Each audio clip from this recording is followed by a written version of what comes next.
Eric with Carefree Boat Club. Today, I'll be covering our 2023 Beneteau Antares 8 and some of its unique and distinguishing features.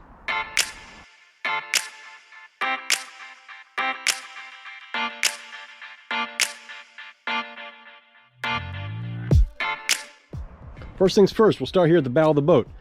You've got your anchor, and you've got your anchor locker. This is a power windlass. As you'll see, the remote control is right there, meaning you do not need to raise and lower this anchor by hand. Please watch our detailed videos on the best practices for how to use this windlass, common things we see, if something's not working correct, how to address it, etc. But the general gist is with that remote control right there, you have an up and down button, and that raises and lowers the chain, which therefore raises and lowers the anchor. Stepping back, look at the side profile of the boat. This is the fishing model. So it's got some nice touches there, some graphics. It's got the crossbars on the roof rack should you want to throw a kayak on there, something like that, as well as these additional rod supports here. Down the side, again, graphics work there, and you might be noticing already, look at this amazing side access door here. This is a new addition. Makes entry and egress onto the boat much easier and honestly much safer than in the past. This door simply swings, and feel free to shut it when you're out underway. It'll slide in and lock in just right there. A great addition. A little bit different in the rear here than you'll notice from the past. Instead of just a built-in bench molded into the body of the boat, this entire assembly here is able to slide forwards and rearwards, as you'll see. In an unlocked way, it'll go all the way forward, all the way back. Moving it forward like this is necessary should you want to raise the engine. You'll need to bring this forward out of the way. Of course, when you're using the boat and underway, just slide it all the way back, and then it'll lock in here with these little slide bars on the sides. Bench is built in. Got a couple cutting boards here with some storage underneath. Of course, more rod holders on this fishing model. You've got a built-in storage here on the starboard side. Coming over to the port side, you have a little live well here, operated by pushing this control level here. We'll pump in water from wherever the boat is sitting in this situation, salt water. Now we do have shore power on this boat. There's your shore power hookup. A couple more rod holders on the side. Stepping back across to the starboard side, you do have the rear deck sprayer. Pulls out kind of your old kitchen sprayer you'd find there. There's a control to turn that on. It is on the helm. I will show that to you. Now looking around in the back here, there are additional benches. We've got the cushions for those on the inside. The doors here slide open and shut. You've got the locks right here that slide up and down. You can lock that door in a couple different positions, as you'll see, as well as shut. Stepping in, you'll notice a couple things that are different than the old 8 there. Nicer table, really nice bench design here, which I'll show you in a second. And you'll notice, of course, the black background on the helm. Really nice touch there, really dressing up the interior. We've got the propane stove on this one. Also have the sink underneath this little kind of cutting board area right here. Pops up.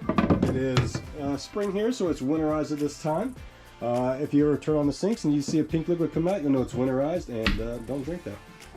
Now the bench here. It's obviously oriented at this point in the forward-facing way. If you loosen this knob right here, it allows the backrest to rotate. Allows you to push that bench into the rear table facing position, and then you can simply turn this knob and lock that in where you'd like it to be. Now on the table, you'll notice that the table is designed with a fold out leaf. This is for when the bench is in the rear or in the forward facing position. The backrest can be right here, and then when you fold it back, you can flip this up, extend these bars out, important to take the weight off the hinges, and then you'll have a nice extended table. Now of course this table can drop down and make a sleeping berth, as the past boats could do as well. And we'll have cushions for those on the boat for you to take with you. Now you'll notice this little interesting contraption here with this piece of wood that looks like it's removable. It is removable. As you're sitting here, this is how you'd use it, but they have re-engineered this boat to increase and give us storage underneath this area right here. Now you'll notice if you step in here into the V-berth, a couple latches here, if you remove these, this entire wood piece can remove. As you'll start to see in there is storage that goes all the way to the rear of the boat underneath the bench. This can actually be used for a berth as well, should you want to maximize and have additional sleeping space in addition to the table berth, addition to the V-berth, and put somebody down there as well, throw a couple cushions. It's actually quite spacious. Not sure how to show up there with the lighting, but it's got really good space in there. You could definitely fit a person down there, a couple kids in a pinch. Back to the V-berth. The lighting throughout the boat, simple touch buttons. Gives you some illumination there, a couple different levels as well. You've got hatches there in the front that you can raise up to get some fresh air. They will lock themselves in and stay open when you're underway. Cushions in the front here for the V-berth. Of course, we have the head on the right. You look in here, you've got your head as well as a sink. You see the pink liquid in there, just meaning it's winterized. The same lights as you'd find throughout the boat. You close the head, and now we'll look at the helm. Pretty straightforward, but a couple nice additional tools here. We got our standard Mercury controller we all know and love. Pretty simple, push button to release out of neutral, forward, back, trim on the hand grip. Of course, you've got your kill switch here. Whereas you're not required to wear that on an enclosed cabin boat like this, it's always nice. You fall and bump your head. You don't want that boat running full throttle. You got the Garmin display here, and you've got the Mercury information display. Let's look at the control switches here. Those will integrate into some of these items here. We've got the 3-position light switch. As is the case with all these Beneteau and Antares boats, we have a lightning bolt switch, which is what generates the power to the dashboard. That needs to be on for these gauges to operate, for the fuel gauges to operate on boats that have a dedicated fuel gauge. And if you turn it off, it simply turns the power off to the gauge and to the helm and to these lights, as you saw. This is the freshwater pump here. So we turn that on.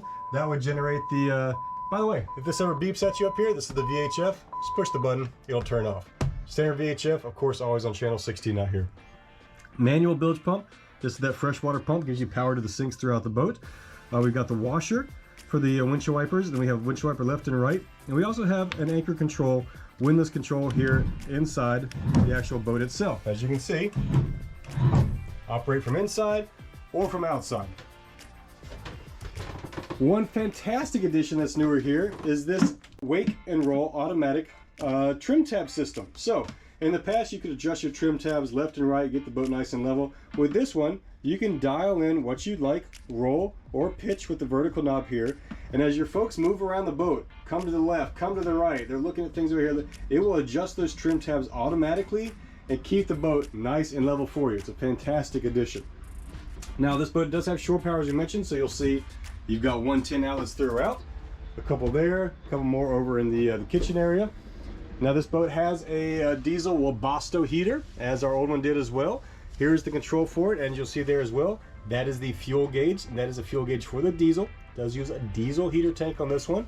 Unlike the old boat where the diesel tank was kind of difficult to get to on the rear deck, this one has a side access port along the side of the helm, which I'll show you here in a second. Really easy to fill up. It only takes a couple of gallons of gas. So again, watch our detailed videos on these Webasto heaters for all the information you'd like to know. But if you're fueling, make sure the boats are fuel and that the heaters are diesel, and don't go too fast on the diesel because, as I said, the tank is only a couple gallons. Now watch the video for the details of these Webasto heaters, but the general gist of it is you push the power button here, it'll turn green. You'll see a temperature display on the screen there. You adjust that wheel to whatever temperature you want, push the button there to set the temperature. An important note, whenever you're done with the heat, make sure you push this power button again until it turns white and let it run this 2 or 3 minute cool down cycle. You'll hear the blower continue to run, it shuts off the fuel, allows it to kind of circulate fresh air through there. You'll know that cycle is complete when you hear the blower motors for the heater turn off. Moving on from the heater, last but not least, the battery switches for the boat are in this compartment here underneath the rear bench. As you can see at this point, they're all turned on by the diagram there. Carefree will always take care of this for you, but should you want to turn these off for some reason, rotate them vertically, and they are now all in the off position. This has been Eric with Carefree Boat Club. Until next time, we'll see you on the water.